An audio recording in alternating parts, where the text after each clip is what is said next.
हिरण की इस दिव्य कथा को जो भी मनुष्य ध्यानपूर्वक या मन लगाकर सुनता है, उसके जीवन से कष्ट और दुख हमेशा के लिए समाप्त हो जाते हैं। फिर उसे कभी अपने जीवन में गरीबी और दुखों का सामना नहीं करना पड़ता। नमस्कार प्रिय दर्शकों, आज की कथा आरंभ करने से पहले आपसे एक निवेदन है। इस कथा को अंत तक जरूर सुनें। यदि आप हमारे चैनल पर नए हैं तो चैनल को सब्सक्राइब करें, वीडियो को लाइक करें। तो आइए प्रिय दर्शकों, बिना देरी किए आरंभ करते हैं आज की प्रेरणादायक कथा। प्रिय दर्शकों, जब भी हम जीवन में परेशानियों और कठिनाइयों से घिर जाते हैं तो हमारे मन में यह विचार अवश्य आता है कि इन समस्याओं का समाधान कैसे हो सकता है।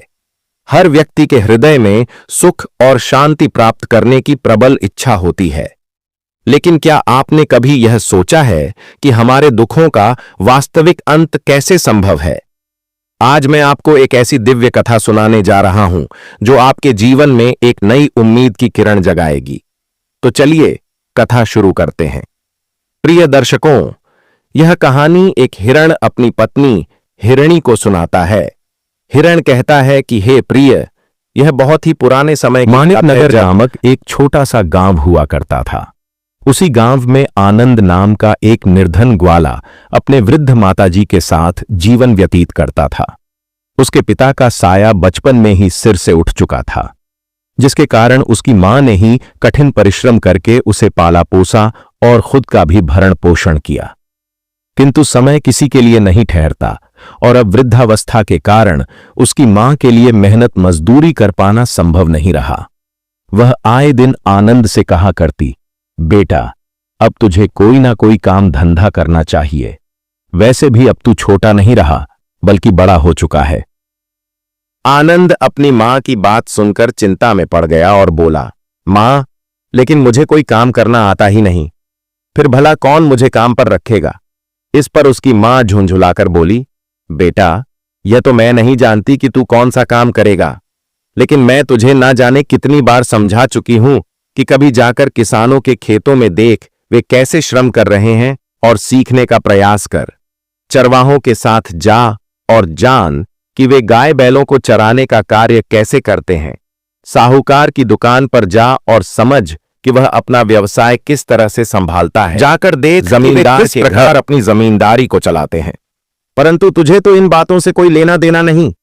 तू तो बस घरों के अंदर जाकर उनकी स्त्रियों के कामों में दिलचस्पी लेता रहा है, उनके छोटे मोटे कामों में हाथ बटा रहा है और उनके इशारों पर टहल रहा है। अब तो तू बड़ा हो गया है, ऐसे में वे भी तुझे अपने घरों में कोई काम नहीं देंगे।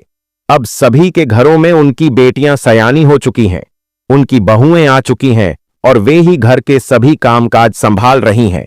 इसलिए अगर तू अब भी उनके घरों में ताक झांक करेगा तो तुझे काम मिलने के बजाय मार अवश्य पड़ेगी। इसीलिए बेहतर होगा कि तू किसी दूसरे नगर में जाकर कुछ काम तलाश करे। दुनिया बहुत विशाल है, वहां तुझे हजारों प्रकार के काम मिल सकते हैं। जिस दिशा में भी तू कदम बढ़ाएगा वहां काम की कोई कमी नहीं होगी। आनंद ने अपनी मां की बात ध्यान से सुनी और कहा, पर मां, मुझे तो कोई काम आता ही नहीं, फिर कहीं जाकर भला क्या कर लूंगा? इस पर उसकी मां ने कड़े शब्दों में उत्तर दिया, बेटा, तुझे काम करना आता हो या ना आता हो, पर यह मत भूल कि तेरा पेट यह तर्क कभी स्वीकार नहीं करेगा कि तुझे कोई, जब तेरे पेट में भूख लगेगी तो यह तुझे खुद ब खुद सिखा देगा कि काम करना कितना आवश्यक है। अब मैं तुझे बिना कुछ किए भोजन नहीं दूंगी। जब तू अपनी मेहनत से कुछ कमा कर लाएगा तभी तुझे खाना मिलेगा।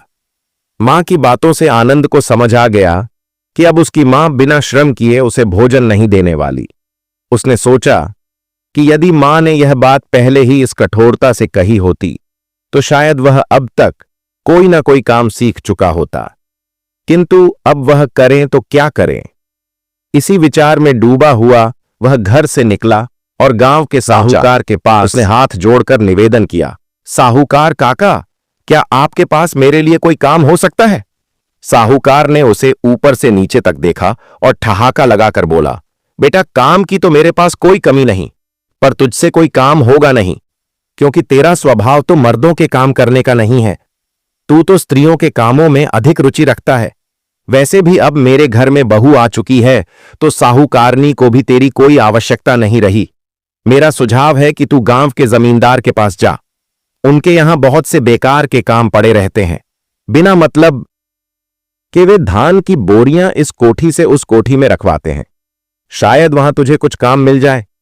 आनंद को यह सुनकर निराशा हुई, क्योंकि वह पहले से ही जानता था कि जमींदार उसे कोई काम नहीं देगा। जमींदार तो हमेशा यही कहता था, आनंद बेटा चाची के पास ही रहा कर, उसकी कोई जरूरत हो तो उसकी सहायता कर दिया कर। लेकिन अब कई वर्षों से वह उधर गया ही नहीं था। जमींदार की बेटी भी अब बड़ी हो चुकी होगी और स्वयं अपनी मां का ध्यान रख रही होगी। ऐसे में अब वहां उसकी कोई आवश्यकता नहीं रह गई थी। आनंद पूरे दिन परंतु उसे कहीं घर कोई काम नहीं मिला। जब शाम को वह निराश होकर घर लौटा तो उसकी मां गुस्से से बोली, मैंने तुझसे पहले ही कह दिया था कि गांव में तुझे कोई काम नहीं मिलने वाला, फिर भी तू बेकार इधर उधर भटक कर वापस चला आया। मैं तुझे बिना कमाई के घर में घुसने नहीं दूंगी। अब मेरी बात मान और बाहर के गांवों में जा, नगर में जाकर काम खोज, वहां तुझे अवश्य ही कोई ना कोई काम मिल जाएगा। अब आनंद ने मन ही मन ठान लिया कि उसकी मां उसे घर में चैन से रहने नहीं देगी। चाहे कुछ भी हो जाए, उसे अब कहीं ना कहीं तो जाना ही पड़ेगा। आदमी की यही तो सबसे बड़ी समस्या होती है कि जब वह उम्र के पड़ाव पर पहुंचता है तो उसकी सोच विचार करने की शक्ति कम हो जाती है और वह उल्टे सीधे फैसले लेने लगता है। उसकी मां पर भी उम्र का प्रभाव स्पष्ट रूप से दिखने लगा था। इसलिए वह अब आनंद से किसी न किसी तरह का काम करने की जिद पकड़ चुकी थी। दूसरे दिन सुबह ढके ही आनंद ने अपनी आंखें खोली, जल्दी जल्दी तैयार हुआ और बिना किसी से कुछ कहे उत्तर दिशा की ओर बढ़ चला। वह लगातार चलता रहा, मगर उसे खुद नहीं पता था कि वह जा कहां रहा है। ऐसा इसीलिए था क्योंकि इससे पहले उसने कभी घर छोड़कर कहीं बाहर कदम ही नहीं रखा था। इसीलिए उसे इस बात की बिल्कुल भी जानकारी नहीं थी कि आगे कोई और गांव है, कोई जंगल है या फिर कोई बड़ा शहर। वह बस चलता ही जा रहा था, जैसे किसी अनजान रास्ते की ओर बढ़ता जा रहा हो। रास्ते में कई छोटे बड़े गांव मिले, कुछ घने पेड़ पौधों से ढके इलाके भी दिखाई दिए, मगर आनंद ने कहीं भी रुकने की जरूरत महसूस नहीं की। उसका मन बस आगे बढ़ते जाने का ही था। जब सूरज ढलने लगा और आकाश में हल्की हल्की अंधकार की परछाइयां उभरने लगी, तब उसने सोचा कि अब उसे किसी भी नजदीकी गांव में ठहर जाना चाहिए। अगर वह इसी तरह आगे बढ़ता रहा तो रात का घना अंधेरा हो जाएगा और आगे क्या मिलेगा यह कहना मुश्किल होगा। हो सकता है कि आगे कोई घना जंगल हो और जंगल में रात के समय चलना तो और भी ज्यादा खतरनाक साबित हो सकता है। आनंद ने अपनी गति थोड़ी तेज कर दी ताकि कोई गांव जल्दी मिल जाए और वह रात गुजार सके, लेकिन दुर्भाग्य से आगे कोई गांव नहीं मिला, बल्कि अब घने और भयावह जंगल की शुरुआत हो चुकी थी। चारों ओर अंधकार फैल चुका था और दूर दूर तक पेड़ों के अलावा कुछ भी नजर नहीं आ। यह देखकर आनंद का दिल तेजी से धड़कने लगा। उसे एहसास हुआ कि उससे बहुत बड़ी भूल हो गई है। उसे पिछले गांव में ही रुक जाना चाहिए था, जहां उसे कम से कम किसी घर का सहारा मिल सकता था। मगर अब जब वह जंगल के अंदर आ चुका था तो वापस लौटना भी संभव नहीं लग रहा था और आगे बढ़ना भी किसी खतरे से खाली नहीं था। आनंद असमंजस में पड़ गया कि आखिर वह करे तो क्या करे। कई विचार उसके मन में उमड़ घुमड़ रहे थे, लेकिन आखिरकार उसने हिम्मत जुटाई और जंगल में और अंदर जाने लगा। कुछ ही दूरी तय करने के बाद उसकी आंखें चमक उठी। उसे वहां एक घर नजर आया। उसे ऐसा लगा जैसे किसी ने उसके जीवन की सबसे बड़ी समस्या का समाधान कर दिया हो। उसने ईश्वर को मन ही मन धन्यवाद दिया कि कम से कम कोई इंसानी बस्ती यहां भी है। उसे यकीन हो गया कि शायद इस घर में उसे रात गुजारने के लिए आश्रय मिल सकता है। वह जल्दी जल्दी कदम बढ़ाकर उस घर के पास पहुंचा। घर साधारण मगर मजबूत दिखाई दे रहा था। उसने चारों ओर नजर दौड़ाई और पाया कि वहां कोई आदमी मौजूद नहीं था। केवल एक सयानी लड़की उस घर में अकेली थी। वहां कोई अन्य व्यक्ति दिखाई नहीं दे रहा था। अब आनंद के लिए यह सोचने का विषय था कि वह इस लड़की से अपने ठहरने की अनुमति कैसे मांगे।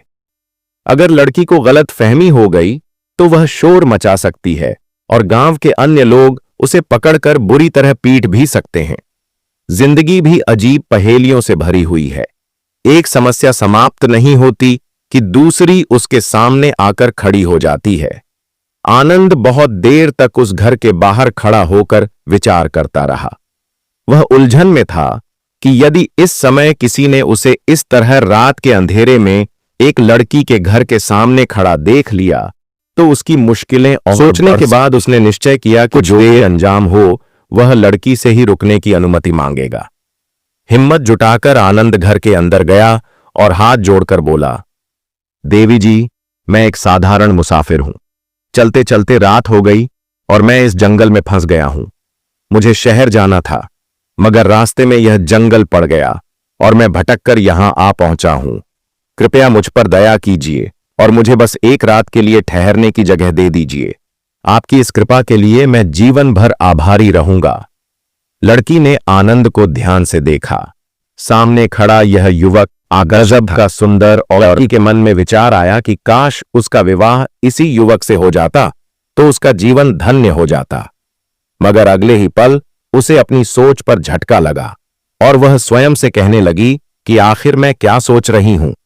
अगर पिता ने इसे मेरे घर में देख लिया तो वे इसे जिंदा नहीं छोड़ेंगे और शायद गुस्से में मुझे भी दंड दे दें। आदमी की जिंदगी भाग्य पर ही निर्भर करती है। यदि भाग्य में कुछ न लिखा हो तो सामने रखा भोजन भी इंसान के हाथ नहीं आता। उसके घर में खुद चलकर इतना सुंदर युवक आया है मगर वह उससे प्रेम तो क्या कोई सामान्य बातचीत भी नहीं कर सकती। लड़की ने अपनी भावनाओं को काबू में रखते हुए आनंद से कठोर स्वर में कहा, तुम कहते हो कि मुसाफिर हो मगर इस जंगल में क्या कर रहे हो? और तुमने कहा कि तुम शहर जा रहे थे, पर तुम्हें शायद पता नहीं कि इस जंगल के उस पार भी कोई शहर नहीं है। शहर तो यहां से पश्चिम दिशा में स्थित है। फिर तुम उत्तर दिशा में भटकते हुए यहां तक कैसे आ गए? तुम्हें तो पीछे के गांव में ही रुक जाना चाहिए था। मैं तुम्हें अपने घर में रुकने की अनुमति नहीं दे सकती क्योंकि मैं अकेली लड़की हूं। भला मैं किसी अनजान आदमी को अपने घर में कैसे ठहरने दूं? आनंद ने हाथ जोड़ते हुए विनम्रता से कहा, देवी जी, मैं कोई बुरा आदमी नहीं हूं। मैं आपके साथ कोई गलत व्यवहार नहीं करूंगा। मैं केवल रात भर रुकना चाहता हूं। कृपया मुझ पर विश्वास करें और मुझे ठहरने दें। लड़की ने चिंतित स्वर में कहा, मेरा बापू आने ही वाला है। यदि वे आ गए और उन्होंने तुम्हें मेरे घर में देख लिया तो वे तुम्हें जिंदा नहीं छोड़ेंगे और बेवजह मैं भी संकट में पड़ जाऊंगी। इसलिए तुम यहां से चले जाओ जितनी जल्दी हो सके। आनंद ने निराश होकर सिर झुका लिया और कहा, ठीक है, मैं चला जाता हूं, मगर कृपया मेरे बारे में अपने पिता से कुछ मत कहना। कहीं ऐसा ना हो कि वे मुझे खोजने निकल पड़े। आनंद अभी पलटा ही था कि अचानक लड़की का पिता दरवाजे पर आ गया। उसने आनंद को देखते ही गरजते हुए कहा, खबरदार, अगर यहां से एक कदम भी आगे बढ़ाया तो अभी इसी जगह तुम्हारी खोपड़ी तोड़ दूंगा। फिर उसने गुस्से से अपनी बेटी की ओर देखा और कड़क आवाज में बोला, अच्छा, तो मेरे घर में यह सब हो रहा है। जब मैं घर पर नहीं होता तो यहां लड़कों को बुलाया जाता है।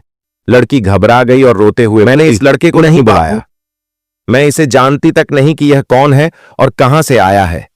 यह तो बस एक भटका हुआ मुसाफिर है। वह क्रोधित आदमी गुस्से से आग बबूला होते हुए गरज कर बोला, मुझे मूर्ख बनाने की कोशिश मत करना। मैंने अपने कानों से सब कुछ साफ साफ सुन लिया है। यह लड़का कह रहा था कि इस बात को पिता से मत बताना और तुमने हामी भरते हुए कहा कि नहीं बताऊंगी। बस इतनी ही बात तुम दोनों की पिटाई के लिए काफी है। मैं तुम दोनों को इतना बुरी तरह पीटूं कि तुम्हारी चमड़ी खुद ब खुद उधड़ जाए। मैं तुम्हारे टुकड़े टुकड़े कर दूंगा। काट काट कर तुम्हारा मांस जानवरों को खिला दूंगा ताकि तुम्हारी हड्डियों का भी नामो निशान ना रहे। लड़की ने दुख और गुस्से से कांपते हुए कहा, अगर आपको मुझे मारना ही है तो तुरंत मार डालिए। वैसे भी मैं आपकी असली बेटी नहीं हूं, तो भला आपको मुझसे कोई ममता क्यों होगी? जब मेरे असली मां बाप ने ही मुझसे ममता नहीं दिखाई तो आपसे क्या उम्मीद करूं? मैं आपकी होती कौन हूं? अगर मैं आपकी अपनी सगी बेटी होती तो आप एक बार भी मेरे बारे में गलत विचार मन में नहीं लाते, मगर आप तो हर वक्त मुझ पर शक की नजर रखते हैं। जैसे मैं कोई गुनाह कर रही हूं। अब देर मत कीजिए, मुझे अभी मार डालिए, मगर इस बेचारे लड़के को जाने दीजिए। यह सचमुच एक राहगीर है, एक भटका हुआ मुसाफिर है, और अतिथि का वध तो उसके दुश्मन भी नहीं करते। आदमी लड़की की बात सुनकर कुछ पल के लिए ठिठक गया, फिर भौचक्का होकर बोला, यह तुम क्या कह रही हो कि तुम मेरी बेटी नहीं हो? अरे तुम मेरी ही बेटी हो। भले ही मैंने तुम्हें युद्ध के मैदान में पड़ा पाया था, लेकिन मैंने ही तुम्हें अपनी संतान मानकर पाला पसा है। तुम्हारे सुख दुख का हमेशा ध्यान रखा है, तुम्हारी हर छोटी बड़ी जरूरत का ख्याल रखा है। मैं जो कुछ भी करता हूं, अच्छा हो या बुरा, वह सिर्फ तुम्हारे भले के लिए ही करता हूं। लेकिन तुमने मेरी आंखों में धूल झोंककर अपने घर में किसी अनजान लड़के को बुलाया है। यह मैं किसी भी हाल में बर्दाश्त नहीं कर सकता। लड़की ने विरोध करते हुए कहा, मैंने इसे अपने घर में नहीं बुलाया। मैंने तो इसे पहले कभी देखा भी नहीं है। आप खुद ही सोचिए, क्या आपने इस लड़के को कहीं देखा है? क्या यह आपको आसपास के किसी गांव में कभी मिला है? आदमी कुछ क्षणों तक सोच में डूबा रहा, फिर उसे एहसास हुआ कि लड़की की बात में सच्चाई है। वह बड़बड़ाया, हां, यह तो सही कह रही है। सच में मैंने इस लड़के को पहले कभी नहीं देखा। फिर उसने लड़के की ओर घूरते हुए पूछा, तू कौन है रे? कहां से आया है? किस गांव का रहने वाला है? तेरा नाम क्या है और यहां किस काम से आया है? आनंद ने घबराते हुए जवाब दिया, मैं मानिक नगर गांव का रहने वाला हूं। मेरा नाम आनंद है। मैं अपने लिए काम की तलाश में शहर की ओर निकला था, मगर रास्ता भटक कर यहां तक आ गया। मैं ना तो आपको जानता हूं, ना आपकी बेटी से पहले कभी मिला हूं। मेरा इधर आने का तो कभी कोई कारण ही नहीं था, और आज के बाद फिर कभी इधर नहीं आऊंगा। आप मेरी बात पर विश्वास कीजिए और मुझ पर कृपा करके मुझे जाने दीजिए। आदमी ने गहरी नजरों से आनंद को देखा और गंभीर स्वर में बोला, ऐसे कैसे जाने दूं? रात के वक्त आखिर कहां जाएगा? आनंद ने तुरंत उत्तर दिया, कहीं भी चला जाऊंगा, चाहे किसी पेड़ के नीचे ही क्यों ना रात गुजारनी पड़े, मगर अब इस घर में एक पल भी नहीं रुकूंगा। आदमी ठहाका लगाकर हंसते हुए बोला, मुझे मालूम है कि मैं बुरा आदमी हूं, एक चोर हूं, पर इतना भी निर्दय नहीं कि रात में किसी राहगीर को घर से बाहर निकाल दूं। मैं जानता हूं कि रात के अंधेरे में जंगल बहुत खतरनाक हो सकता है। यह सुनते ही आनंद के कान खड़े हो गए। उसके दिल की धड़कन तेज हो गई। बाप रे, यह आदमी सचमुच चोर डाकू है। तब तो इसके घर में ठहरना खतरे से खाली नहीं है। उसके दिमाग में यह सोचते ही डर की लहर दौड़ गई। अगर मैं यहां ठहरा तो यह मुझे लूट सकता है, मार सकता है। हालांकि उसके पास ऐसा कुछ नहीं था जो लूटा जा सके, लेकिन फिर भी चोरों और बदमाशों से तो भिखारी भी सतर्क रहते हैं, क्योंकि उन्हें लूट जाने का सबसे ज्यादा डर होता है। आनंद ने घबरा कर कहा, मैं आपके घर किसी भी कीमत पर नहीं ठहर सकता। मुझ पर दया कीजिए और मुझे अब जाने दीजिए। लेकिन चोर आदमी के मन में कुछ और ही योजना थी। उसने सोचा, अरे वाह, इतनी बड़ी किस्मत, इतना सुंदर और तंदुरुस्त लड़का मेरे हाथ लग गया है। इसे अगर मैं डरा धमका कर अपने घर में रोक लूं तो इससे अपनी बेटी सीमा का विवाह करवा सकता हूं। ऐसा रूपवान लड़का तो ढूंढने से भी नहीं मिलेगा। भगवान झूठ ना बुलवाएं, यह तो किसी राजा के घर में जन्म लेने लायक था, मगर इसकी किस्मत सीमा के साथ बंधी है तो राजा से हो सकता है। अब इसे बस अपना दामाद बना ही डालना चाहिए। आदमी ने आंखें तरेड़ते हुए कहा, रात के अंधेरे में कहां जाएगा? तुझे कोई जंगली जानवर पकड़कर खा जाएगा, फिर पछताएगा। आनंद ने तुरंत जवाब दिया, ना नहीं, मैं यहां नहीं ठहर सकता। जंगली जानवर भले ही कितने खतरनाक हों, मगर वे आप जैसे भयानक नहीं हो सकते। चोर आदमी ने गुस्से से हंसते हुए कहा, ओह, तो तुझे मैं खतरनाक लगता हूं? क्या तेरे बाप का राज चलता है जो यहां से भाग जाएगा? चुपचाप घर के अंदर जा और सीमा के साथ मिलकर भोजन तैयार कर, फिर खाना खाकर। कैसे हो सकता है? अब इसे बस अपना दामाद बना ही डालना चाहिए। आदमी ने आंखें तरेड़ते हुए कहा, रात के अंधेरे में कहां जाएगा? तुझे कोई जंगली जानवर पकड़कर खा जाएगा, फिर पछताएगा। आनंद ने तुरंत जवाब दिया, ना नहीं, मैं यहां नहीं ठहर सकता। जंगली जानवर भले ही कितने खतरनाक हों, मगर वे आप जैसे भयानक नहीं हो सकते। चोर आदमी ने गुस्से से हंसते हुए कहा, ओह, तो तुझे मैं खतरनाक लगता हूं? क्या तेरे बाप का राज चलता है जो यहां से भाग जाएगा? चुपचाप घर के अंदर जा और सीमा के साथ मिलकर भोजन तैयार कर, फिर खाना खाकर आराम से सो जा। कल सुबह जहां मन हो चले जाना। अगर मेरी बात नहीं मानी तो बहुत मारूंगा। आनंद को यह बात बिल्कुल अच्छी नहीं लगी। वह पैर पटकते हुए गुस्से में बड़बड़ाया, लेकिन उसके पास और कोई चारा नहीं था। रात को जंगल में अकेले भटकना तो और भी ज्यादा खतरनाक था। कम से कम यहां उसे एक सुरक्षित जगह और भोजन मिल रहा था, और अब तो आदमी ने उसे बेटी के साथ भोजन बनाने की भी अनुमति दे दी थी, जो उसके लिए राहत की बात थी। आनंद ने सीमा के साथ मिलकर भोजन बनाने की तैयारी शुरू कर दी। उसने गौर से देखा तो पाया कि सीमा वास्तव में बहुत खूबसूरत लड़की थी। भले ही वह जंगल में पली बढ़ी हो, मगर उसकी सुंदरता किसी राजकुमारी से कम नहीं थी। उसकी आंखों में एक अजीब सी चमक थी और उसकी मासूमियत आनंद को हैरान कर रही थी। आनंद सोचने लगा, यह लड़की जंगल में पैदा हुई, यहीं पली बढ़ी, मगर इसकी सुंदरता किसी रानी से कम नहीं है। आनंद मन ही मन तरह तरह की बातें सोच रहा था। वह विचारों के समुद्र में गोते लगाते हुए खुद से कहने लगा कि अगर उसे कोई अच्छी नौकरी मिल जाती, वह पैसा कमाने लगता, तो यह सीमा उसके लिए एक उपयुक्त जीवन संगिनी साबित हो सकती थी। मगर यह सब तो भाग्य का खेल है। किस्मत अगर साथ ना दे तो हाथ में आया लड्डू भी छीनकर कोई और ले उड़ता है।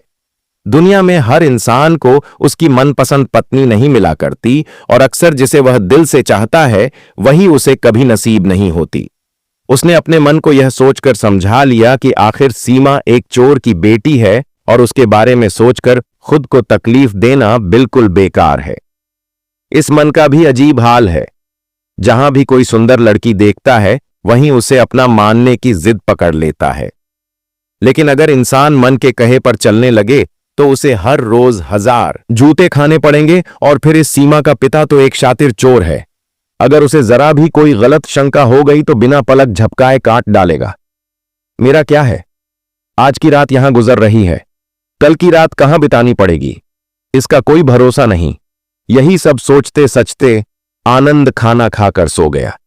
उधर चोर अपनी बेटी सीमा के पास आया और धीमे स्वर में बोला, बेटी, यह आनंद बहुत ही खूबसूरत और हट्टा कट्टा नौजवान है। मैंने इसे तेरे लिए पसंद कर लिया है, पर यह अपने मन का मालिक है, हमारे कहने से यहां रुकने वाला नहीं है। लेकिन अगर तुम चाहो और पहल करो तो यह कहीं नहीं जाएगा। सीमा चौंक गई और विरोध करते हुए बोली, नहीं नहीं, मैं इस झमेले में नहीं पड़ने वाली। मुझे आपकी मार नहीं खानी और ना ही उस बेचारे को पिटवाना चाहती हूं। चोर ने समझाते हुए कहा, अरे पगली, इतनी नादान मत बनो। ऐसे मौके बार बार नहीं आते, वह भी बिना किसी मेहनत के। तुम जानती हो कि मैं एक बुरा आदमी हूं, एक कुख्यात चोर हूं। समाज में कोई भी शरीफ इंसान मेरे साथ बैठना तक पसंद नहीं करता, तो फिर मैं तेरी शादी की बात भला किसी भले घर के लड़के से कैसे कर सकता हूं? कोई भी इज्जतदार लड़का किसी चोर की बेटी से विवाह नहीं करेगा, और फिर मेरा भी कोई भरोसा नहीं। किसी दिन राजा के सैनिकों के हाथ लग गया तो बाकी की जिंदगी जेल में सड़ते हुए ही कटेगी। भगवान ने इस लड़के को तेरे लिए ही भेजा है। नहीं तो सोच, शहर जाने वाला आदमी रास्ता भटककर शहर से 50 मील दूर इस घने जंगल में कैसे आ सकता था? सीमा ने दुखी होकर कहा, बापू, तुम यह बुरा काम करना छोड़ क्यों नहीं देते? क्या कोई और अच्छा काम नहीं कर सकते? चोर ने गहरी सांस भरते हुए जवाब दिया, अगर तुम आनंद से किसी तरह विवाह कर लेती हो तो मैं उसी दिन से चोरी छोड़ दूंगा। यह मेरा वादा है। सीमा ने एक पल सोचा, फिर दृढ़ स्वर में बोली, अगर आप सचमुच चोरी छोड़ देंगे तो मैं आनंद से विवाह करने के लिए तैयार हूं। चोर दिन के उजाले में अपने घर में बहुत कम ही रहा करता था। वह जंगल के किसी गुप्त ठिकाने में जाकर छिपता था और रात के अंधेरे में चोरी करने निकलता था। अपने चोरी किए हुए सामान को भी जंगल के ही किसी सुरक्षित स्थान पर छिपा कर रखता था, और केवल जरूरत के अनुसार ही कुछ सामान घर लाता था।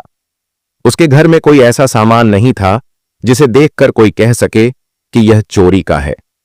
फिर भी चाहे बाहरी लोग उसकी हकीकत ना जानते हो, लेकिन गांव के स्थानीय लोग भली भांति जानते थे कि यह आदमी असल में एक चोर है।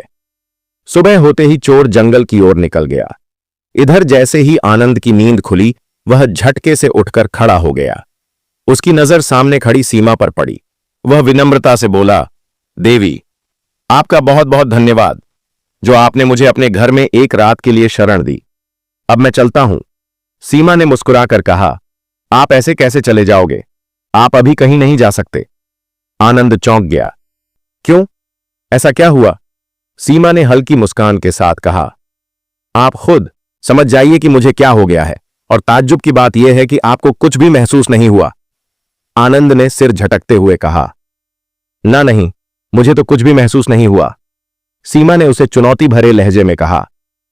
अच्छा, तो अपने दिल पर हाथ रखकर सच सच बताइए, क्या आपको सच में कुछ भी नहीं हुआ? आनंद ने घबरा कर कहा। ना नहीं, मैं ऐसी किसी भी बात के बारे में सोच भी नहीं सकता। मुझे तुम्हारे पिता के हाथों पिटना नहीं है। सीमा ने मुस्कुराकर कहा। अब मेरे पिता तुम्हें कुछ नहीं कहेंगे। उन्होंने मुझे इजाजत दे दी है कि अगर मुझे आनंद पसंद है तो मैं उससे विवाह कर सकती हूं। अब आप मेरे साथ ही रहिए, क्योंकि मैं आपसे प्रेम करने लगी हूं। आनंद हैरानी से बोला। क्या मुझे पागल कुत्ते ने काटा है जो मैं विवाह करूं? न मेरे पास कोई स्थायी ठिकाना है, न कोई नौकरी धंधा। मैं तो अभी रोजगार की तलाश में निकला हूं। अभी तो मैं मरने के बारे में भी नहीं सोच सकता। विवाह तो बहुत दूर की बात है। सीमा ठंडी सांस भरते हुए बोली। मैंने कब पूछा कि आपका बायोडाटा क्या है? आपके पास घर है या नहीं, बंगला है या नहीं, खेत है या नहीं, बाग बगीचा है या नहीं? यह सब बातें वे लड़कियां पूछती हैं जिन्हें दौलत से प्यार होता है। मुझे धन दौलत की कोई परवाह नहीं। मुझे सिर्फ आपसे प्रेम है, और अगर हम साथ होंगे तो मेहनत से कमाकर कहीं भी 2 वक्त की रोटी खा लेंगे। आनंद ने अपना सिर पकड़ लिया और तेज स्वर में कहा। नहीं नहीं, मैं तुम्हारी बातों में नहीं आने वाला। मैं जा रहा हूं। आनंद से नाराजगी जताते हुए सीमा बोली। ठीक है, अगर तुम यहां रुकना नहीं चाहते तो कोई बात नहीं। अगर तुम्हें मैं पसंद नहीं हूं तो भी मुझे कोई शिकायत नहीं, मगर जाने से पहले मेरा एक छोटा सा काम कर दो। आनंद ने सहमति जताते हुए कहा। हां हां बोलो, आखिर तुम्हारे घर में एक रात बिताने का एहसान मुझ पर है, तो इतना तो मेरा फर्ज बनता ही है कि तुम्हारे किसी काम आ सकूं। बताओ क्या करना है? सीमा गंभीर स्वर में बोली। मैं इस दरवाजे के ठीक सामने लेट जाऊंगी, तुम बस मुझे लांघ कर चले जाना। आनंद यह सुनते ही चौंक गया और विरोध में सिर हिलाते हुए बोला। यह तुम कैसी बातें कर रही हो? मैं किसी भी लड़की का अपमान भला कैसे कर सकता हूं? स्त्रियां तो लक्ष्मी का रूप मानी जाती हैं, देवी स्वरूप होती हैं। राम राम, तुम्हें ऐसा बोलना भी नहीं चाहिए। सीमा ने उसकी ओर तिरस्कार से देखा और व्यंग भरे लहजे में बोली। तुम एकदम सही कह रहे हो। लड़की सच में लक्ष्मी स्वरूपा होती है, इसलिए उसका अपमान नहीं किया जाना चाहिए, लेकिन उसके दिल को बेरहमी से तोड़ा जा सकता है ना? जाओ, अब मुझसे कोई बात मत करना। खुदगर्ज लोग बहुत देखे, लेकिन तुम जैसा कोई नहीं। इतना कहकर वह झटके से मुड़ी और तेजी से घर के अंदर चली गई। आनंद को जैसे होश आया, उसने माथा पीट लिया और खुद से बड़बड़ाने लगा। अरे ये मैंने क्या कर दिया? वह एक लड़की होकर मुझे खुलेआम निमंत्रण दे रही थी, मुझसे विवाह की बात कर रही थी, और मैं मूर्ख बनकर अपने ही हाथों से यह मौका गंवा बैठा। अब तो वह मुझसे नाराज होकर चली गई। शायद अब मुझसे कभी बात भी ना करें। और फिर यह चोर की बेटी हुई तो क्या हुआ? मुझे कौन उसके पिता से शादी करनी थी? मैं उसे अपने साथ ले जाता, मां भी बहुत खुश होती, मगर खो दिया है। अब इसे कैसे मनाऊं? कहीं वह मेरी बात भी ना सुने। आनंद कुछ देर घर के बाहर खड़ा रहा, मन ही मन उधेड़-बुन में लगा रहा कि अंदर जाकर सीमा से बात करें या नहीं। लेकिन तभी सीमा खुद बाहर निकल आई और ताना मारते हुए बोली। अरे, अभी तक गए नहीं? यही खड़े क्या कर रहे हो? अगर तुम यह सोच रहे हो कि इस तरह खड़े रहने से मैं तुम्हारे लिए भोजन बनाने वाली हूं, तो यह तुम्हारी भूल है। लड़की का अपमान करने वालों के लिए अब मेरे घर में कोई जगह नहीं है। जल्दी निकल जाओ यहां से। हालांकि सीमा यह सब ऊपरी मन से कह रही थी। जब वह पैर पटकते हुए घर के अंदर गई थी, तब उसका अपना दिल भी धड़क रहा था कि कहीं आनंद सचमुच उसे छोड़कर ना चला जाए। इसी डर से उसने तुरंत ही बाहर आकर देखा। जब उसे घर के बाहर खड़ा पाया तो उसका दिल खुश हो गया। अब उसे भरोसा हो गया कि आनंद कहीं जाने वाला नहीं है, इसलिए वह उसे ताने मारने लगी थी। आनंद ने उसकी आंखों में झांका और धीमे स्वर में कहा, अकेला कैसे जाऊं? मेरा दिल तो तुमने अपने पास रख लिया है, चाहकर भी मेरे कदम आगे नहीं बढ़ रहे। अब तो मैं तुम्हें अपने साथ लेकर ही यहां से जाऊंगा। सीमा ने ठंडी सांस लेते हुए कहा, अब मेरी खुशामद करने की कोई जरूरत नहीं। मैं इतनी जल्दी मानने वालों में से नहीं हूं। मैं कभी जल्दी नाराज नहीं होती, और अब जब पहली बार किसी से नाराज होने का मौका मिला है तो कम से कम 1-2 हफ्ते तो लगेंगे मानने में। चलो अंदर घर के बाहर तमाशा मत करो, और हां, अब 1 सप्ताह तक खाना तुम्हें ही बनाना पड़ेगा। आनंद मन ही मन मुस्कुराया और सोचा, अभी तो गुस्से में है, कोई बात नहीं, बाद में आराम से बात करूंगा।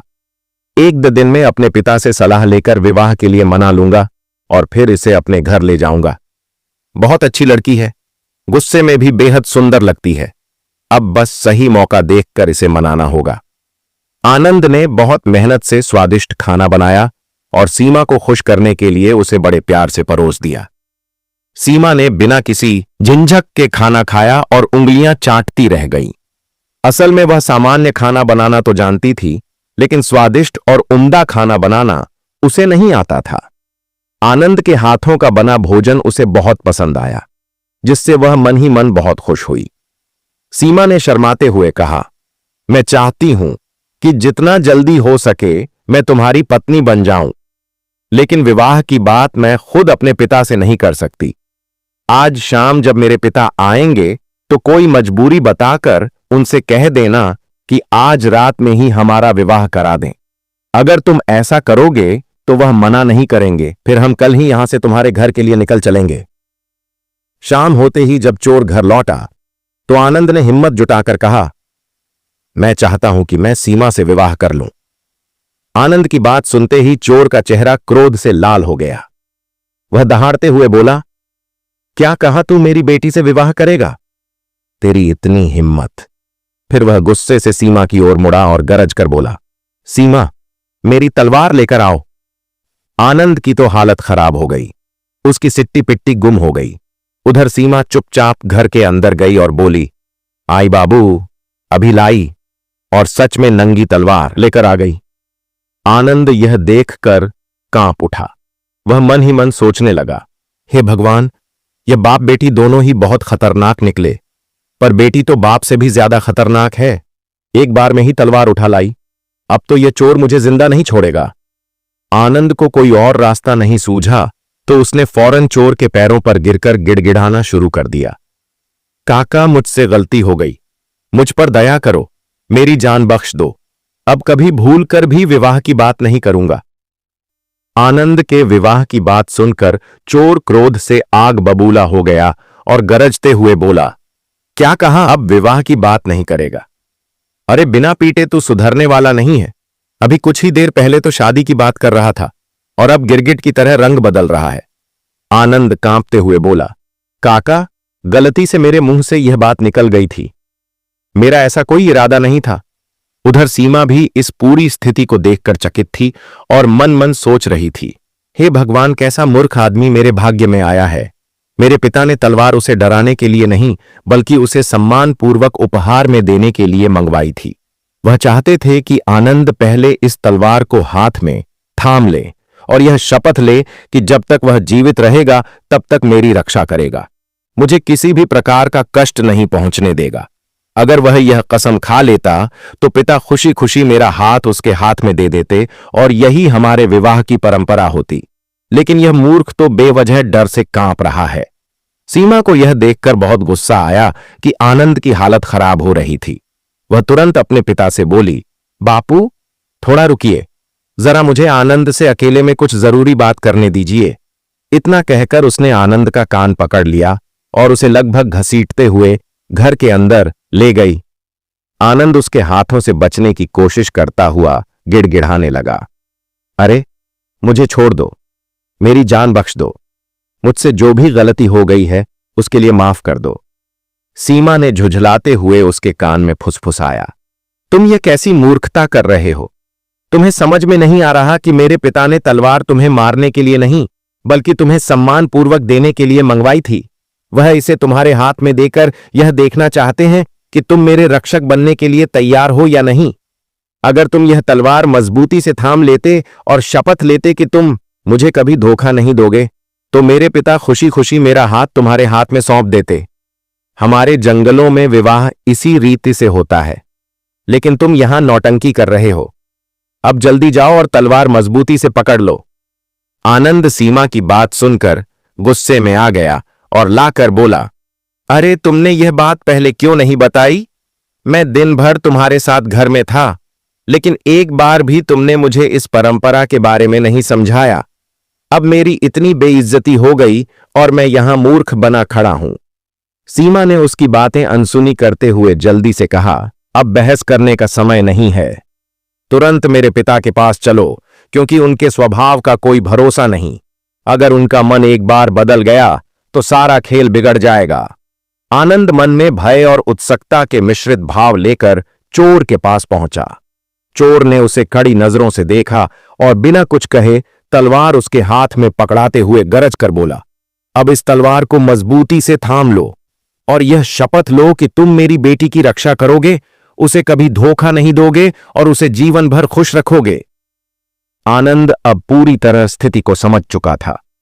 उसने पूरी निष्ठा और विश्वास के साथ तलवार को कसकर पकड़ लिया और सच्चे मन से हर शर्त स्वीकार कर ली। यह देखकर चोर ने अपनी बेटी सीमा का हाथ आनंद के हाथ में रख दिया और गर्व से कहा, अब सीमा तुम्हारी पत्नी हुई। अब तुम इसे अपने साथ अपने घर ले जा सकते हो, लेकिन कभी कभी इसे लेकर मुझसे मिलने जरूर आना। अगर चाहो तो जितने दिन भी यहां रहना चाहो रह सकते हो, या फिर कल सुबह अपने घर के लिए निकल सकते हो। आनंद ने हाथ जोड़कर कहा, मैं कल सुबह ही अपने गांव लौटना चाहता हूं। बस आप हमें आशीर्वाद दें कि हम हमेशा सुखी रहें। चोर ने उन्हें स्नेहपूर्वक आशीर्वाद दिया और अपने घर के अंदर चला गया। उस रात आनंद और सीमा पति पत्नी के रूप में पहली बार एक ही कमरे में रहे। दोनों के जीवन का यह नया अध्याय था। सुबह होते ही आनंद अपनी पत्नी सीमा के साथ गांव के लिए रवाना हो गया। दिन भर की यात्रा के बाद जब वह अपने घर पहुंचा तो रात हो चुकी थी। उसकी मां बगिया खाना खाकर सोने की तैयारी कर रही थी कि अचानक आनंद अपनी नवविवाहिता पत्नी को लेकर घर में दाखिल हुआ। बगिया अपनी बहू को देखकर खुशी से झूम उठी। वह अपने बेटे को भी देखकर फूल ही नहीं समा रही थी। उसने मुस्कुराते हुए कहा, बेटा, मुझे तुझसे कभी कोई नौकरी करने या कमाने की उम्मीद नहीं थी। मेरे पास इतनी दौलत है कि अगर मेरे पोते भी सारी उम्र बैठे बैठे खाएं तो भी वह खत्म नहीं होगी, लेकिन मैं वह धन तुझे नहीं देना चाहती थी। उसे मैं अपनी बहू को ही सौंपना चाहती थी।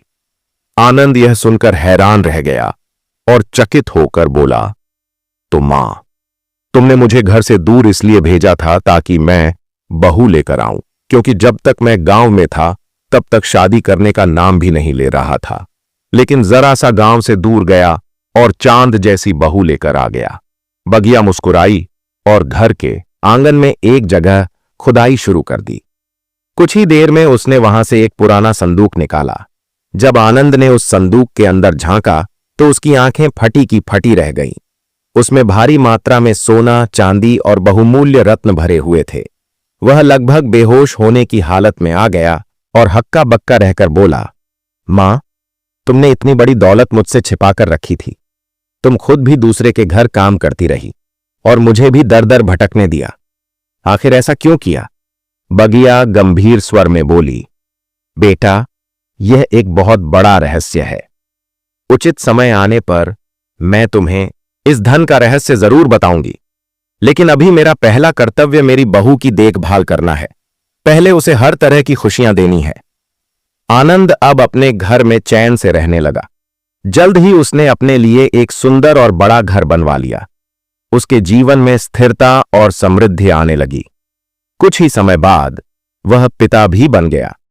उसके घर में एक पुत्र का जन्म हुआ जिसने उसकी खुशी को और भी बढ़ा दिया। आनंद ने जंगल के पास एक उपजाऊ खेत भी खरीद लिया और वहीं पर एक गौशाला भी बनवाई।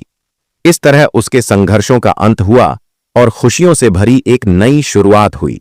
यह देखकर अजीब लगने लगा कि आनंद अब ज्यादातर रातें गौशाला में ही बिताने लगा था। वह पहले की तरह कभी घर नहीं आता था। यह वही आनंद था जो अपनी पत्नी सीमा से बेइंतहा प्यार करता था। लेकिन अब तो महीनों बीत गए, फिर भी उसने एक बार भी घर की चौखट पार नहीं की थी। यहां तक कि वह अपने नन्हे बच्चे को देखने भी नहीं आया था। सीमा के मन में धीरे धीरे चिंता गहराने लगी कि आखिर ऐसा क्या हुआ जो आनंद ने घर आना ही छोड़ दिया।